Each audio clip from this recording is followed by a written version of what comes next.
This is an introductory look at the Photoshop program and how to get along. At the top of the Photoshop window are menu bars, just like just about any other program you've ever seen. So if I click on each of these, there are more choices underneath.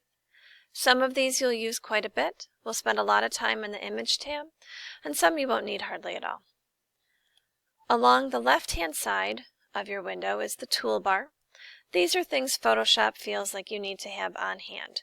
We have selection tools at the top, editing tools in the middle, other kinds of additions, shapes and letters, and then some moving or navigating tools down here at the bottom. Over on the right are your palettes. Palettes are things that you need more frequently than up here, and are more like how the document is organized. So layers in particular we'll use a lot, and this one's the History tab. To open a file, we'll File and Open.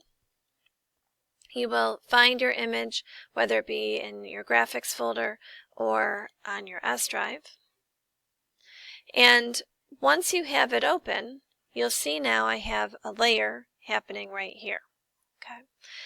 The best way to think about this is if you remember the old transparency projectors that teachers used to use when you were little, where it was just that big box and it had a light and it shone up onto the wall, and then your teacher used plastic pieces of transparency paper to write the notes on. Layers work just the same. If I place in an additional image, maybe we'll add this duck. No, we'll put this ducky in. If I place in another image, I'm going to push enter.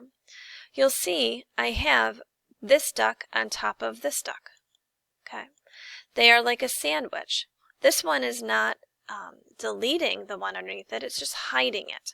Okay, it comes in as a smart object. We have another video to talk about how to deal with that.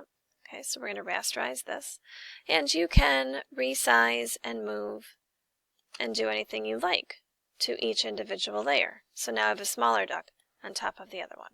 You can actually continue to create as many layers as you like. So I can just make a new layer here. This gray and white grid means that there's nothing here. That's Photoshop simple for empty. If they just made it white, it could mean that it's a white fill. So gray and white means empty. So if I take the paintbrush and if I draw, this is on its own layer. You can see that little squiggle on that preview. And the fun thing about layers is that they can each be individually moved. You can change the opacity of each of them. And if you decide it was a bad idea, you can just delete. So layers will become a big deal because this is how we're going to construct and build images together by having each piece of the image on its own piece of the equation. It will live on its own piece of transparent paper.